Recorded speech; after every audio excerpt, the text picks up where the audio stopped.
આજે આપણે પરમ સંત ગોરા કુંભારને વંદન કરીએ। મહારાષ્ટ્રના તેરનગરમાં ઈસવીસન 1267માં કુંભાર જ્ઞાતિમાં સંત ગોરા કુંભારનો જન્મ થયેલો એમ ઇતિહાસકારો અને સંતો ભક્તો કહે છે। સંત ગોરા કુંભારને તેમના માતા પિતા પાસેથી જ નાનપણમાં ભક્તિનો વારસો મળેલો। તેમના માતા પિતા વારકરી સંપ્રદાયના પરમ આરાધ્ય એવા ભગવાન વિઠ્ઠલની ભજન ભક્તિ કરતા।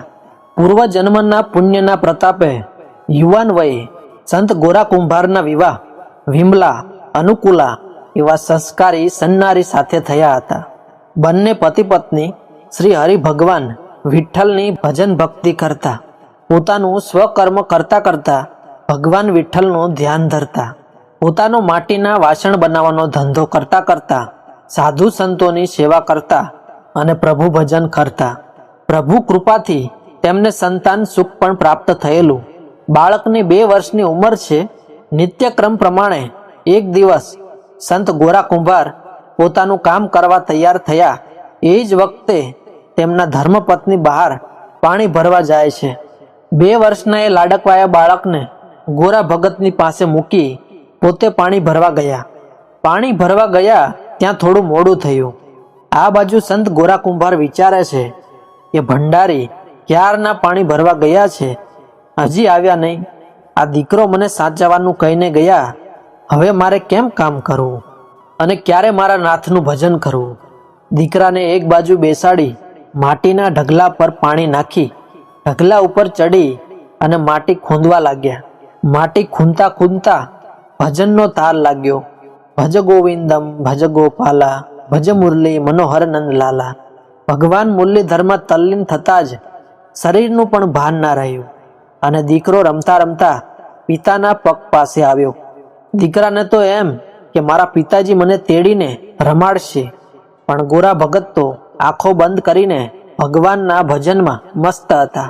હરિના નામનો રે મોટો છે આધાર, સૌથી મોટો છે આધાર। હરિરસ પીધો એ નર જીદ્યો, બીજા એળે જાય। હરિના નામનો રે સૌથી મોટો છે આધાર। આમ ગોવિંદના નામના એકાકાર બનેલા ગોરા ભગતને શુદ્ધ બુદ્ધ નથી। પુત્ર પોતાના પગમાં આવ્યો, પુત્ર માટી ભેગો કચરાઈ ગયો, હાડકાના ચૂરે ચૂરા થયા અને શરીરની બહાર નીકળી ગયા। પુત્ર તો માટી ભેગો માટી થઈ ગયો। એવામાં પાણી ભરીને ભંડારી આવ્યા। પુત્રને 2 બાકડા થઈ શોધે છે, ઘડીક ઘરમાં જાય ને ઘડીક બહાર આવે છે અને પેટમાં ફાળ પડી। શેરીએ શેરીએ આડોશ પાડોશમાં બધે 2 બાકડા થઈ પૂછે છે કે કોઈ મારા લાડકવાઈની ખબર આપો, ક્યાં ગયો મારો લાલ? ગોરા ભગતનો હાથ પકડીને એમણે શુદ્ધિમાં લાવ્યા અને ચોધાર આંસુએ રડવા લાગ્યા। આડોશ પાડોશમાંથી માણસો એકઠા થયા। ગોરા ભગતને તો કાંઈ ખબર જ નથી, એટલે એમના પત્નીને પૂછે છે કે કેમ બધા ભેગા થયા છે, શું થયું છે, શા માટે કલ્પાંત કરો છો દેવી? અને માટીમાં નજર ગઈ તો માટી લાલ લાલ થઈ ગઈ છે અને બંને પતિ પત્ની હૈયા ફાટ રુદન કરે છે અને ગોરા ભગતના પત્ની શોકમાં વિહવળ થઈ ગોરા ભગતને કટુ વચન કહે છે। ગોરા ભગત કહે છે કે હે દેવી, આ તો ભગવાનનો બગીચો છે, કોઈ ફૂલ ખીલે છે અને કોઈ ખરી જાય છે, માટે કલ્પાંત ના કરો, જેવી મારા હરિની મરજી। આ અમૂલ્ય માનવનો દેહ મળ્યો છે તો ભગવાનનું ભજન કરી લ્યો। આ તો ઋણાનું બંધના સંબંધ છે, ઋણાનું બંધ પૂરા થતાં જ સૌ આ જગત છોડીને ચાલ્યા જાય છે દેવી। ગોરા ભગતની આવી ભક્તિ જોઈ ભગવાન પ્રસન્ન થયા। અખિલ બ્રહ્માંડનો નાથ યોગીનું સ્વરૂપ લઈ ગોરા ભગતના ઘેર આવ્યા। ગોરા ભગત અને તેમના ધર્મપત્નીને એવો નિયમ હતો કે આંગણે આવેલા અતિથિને જમાડ્યા વગર જવા દેવા નહીં। એક બાજુ પુત્રના શરીરના ટુકડા ભરેલી છાપ પડી છે અને એક બાજુ અતિથિ ધીરજ ધર્મ મિત્ર અરુ નારી, આપતકાલ પરખીએ આરે। આજ ગોરા ભગતના પત્નીએ પોતાનો અતિથિ ધર્મનો વિચાર કરી ધીરજ ધરી યોગી મહારાજને આસન પાથરી અને જમવા બેસાડ્યા। ગોરા ભગત કહે છે કે દેવી, આજે ખરાખરીનો ખેલ છે હો, ધર્મ સંભાળજો।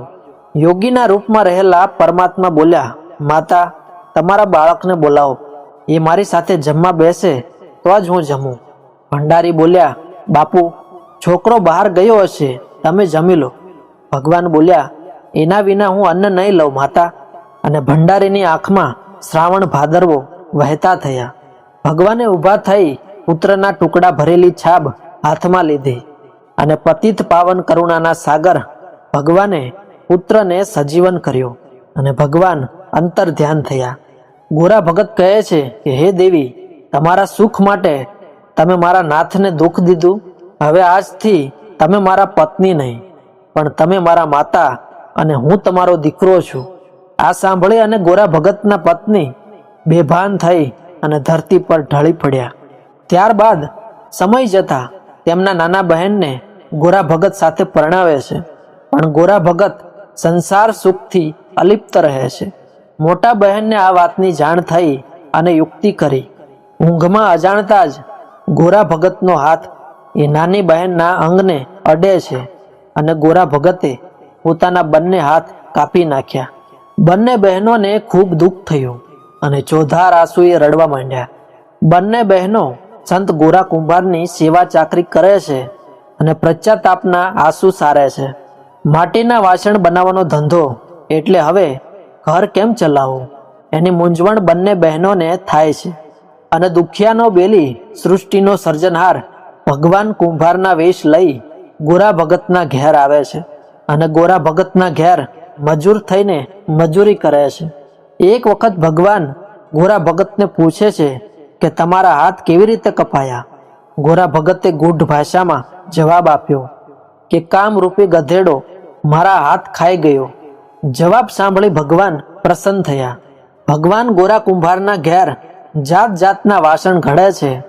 ગોળી, ગાગર, કુંડા, ગટકુડી, તાવડી, ગોળા, કોડિયા, કુડી, દોણી, માટલી, માટલા એવા ઘણી જાતના ઘાટ જોઈ સૌ લોકો વાસણ લેવા આવે છે. જેણે આખા વિશ્વનો ઘાટ ઘડ્યો એ આજે ગોરા ભગતના ઘેર માટીના ઘાટ ઘડે છે. એક વખત સંત નામદેવ ભગવાનનું ભજન કરતા કરતા પોતાના ભક્ત મંડળ સાથે ગોરા ભગતના ઘેર આવે છે. વિઠ્ઠલ વિઠ્ઠલ વિઠ્ઠલા, હરિઓમ વિઠ્ઠલા. સંત નામદેવ ભગવાનને ઓળખી જાય છે અને ગોરા ભગતને ભગવાન પાસે ચાકરી કરાવવા બદલ ઠપકો આપ્યો. અને સંત નામદેવ, સંત ગોરા કુંભાર અને બંને સ્ત્રીઓ ભગવાનને વંદન કરે છે. ભગવાન ગોરા ભગતને એના હાથ પાછા આપે છે. ભગવાને સંત ગોરા કુંભારને ગૃહસ્થાશ્રમનો ધર્મ સમજાવી બંને સ્ત્રીઓને સ્વીકારી અને સંસાર રથ ચલાવવાનું કહ્યું અને ભગવાન અંતર ધ્યાન થયા. જેના ઘેર ભગવાને ચાકરી કરી એવા પરમ સંત ગોરા કુંભાર, તેમના બંને ધર્મપત્ની અને જેને ભગવાને જીવંત દાન આપ્યું એ પુત્ર અને સંત નામદેવને આજે આપણે ભાવથી વંદન કરીએ.